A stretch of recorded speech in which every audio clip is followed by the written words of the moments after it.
আমরা দেখি কেউ মৃত্যুবরণ করার পরে তার আত্মীয়স্বজন হয়তো দেশে নেই, বিদেশে আছে, অথবা মৃত্যুবরণ করেছে অন্য দেশে, তাকে আনা হচ্ছে দেশে, এনে দাফন কাফন, এর মধ্যে কিছুটা সময় অতিবাহিত হয়। দেখা যায় কারোর জন্য অপেক্ষার জন্য আর কখনো লাশের জন্য অপেক্ষা। এই দুই যে একটা দীর্ঘ সূত্র সময় লিঙ্গার করা, এই জন্য কি মাইয়িত অথবা আমরা কোনো গুণাগার হব কিনা, বা এটা কি দেরি লেন্দি করা যায় কিনা, এই বিষয়টা যদি আপনি ক্লিয়ার করতেন।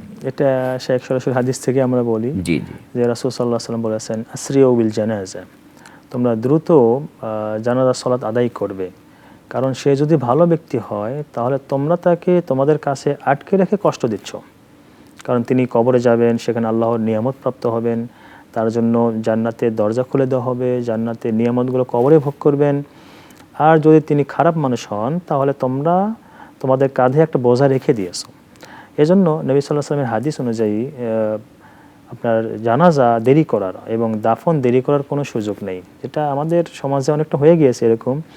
হয়তো না, অনেক সময় আমরা রেফারেন্স টানি যে রাসূল করিম সাল্লাল্লাহু আলাইহি সাল্লামের ইন্তেকালের পরে দীর্ঘ সময় ধরে জানাজার সালাত হয়নি, এই বিষয়টা নিয়ে রেফারেন্স দিয়ে আমরা অনেক সময় এটা দেরি করার একটা প্রবণতা আমরা লক্ষ্য করি। জি, এটা সুন্দর বলেছেন। অনেকেই বলে এটি, কিন্তু সেটিও বিশেষ কারণে হয়েছিল। বিশেষ কারণে হয়েছিল যেহেতু, এবং হাদিস এসেছে যখন নবী সাল্লাল্লাহু আলাইহি ওয়াসাল্লাম মারা যান তখন তো সাহাবাগণ মানে কি করবে না করবে একদম দিকে অবস্থা, এবং সাথে সাথে তাদের খলিফাটাও নির্বাচিত ছিল না।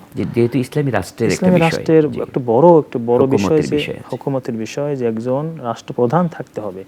এই বিষয়গুলো করতে গিয়ে আসলে দেরি হয়েছে। কিন্তু নবী সাল্লাল্লাহু আলাইহি ওয়াসাল্লামের যে আমল আমরা দেখি, যেটি রাসূল সাল্লাল্লাহু আলাইহি ওয়াসাল্লাম মসজিদ ঝাড়ু দিতে একজন মহিলা, মসজিদ নববী, তো রাসূল সাল্লাল্লাহু আলাইহি ওয়াসাল্লাম একটু সফরে ছিলেন, কিন্তু সাহাবাগণ রাসূলের জন্য দেরি করেন নাই। এটি একটি চমৎকার একটি বিষয়। তারা নিজেরা জানাজা করে সেই মহিলাকে দাফন করেছে।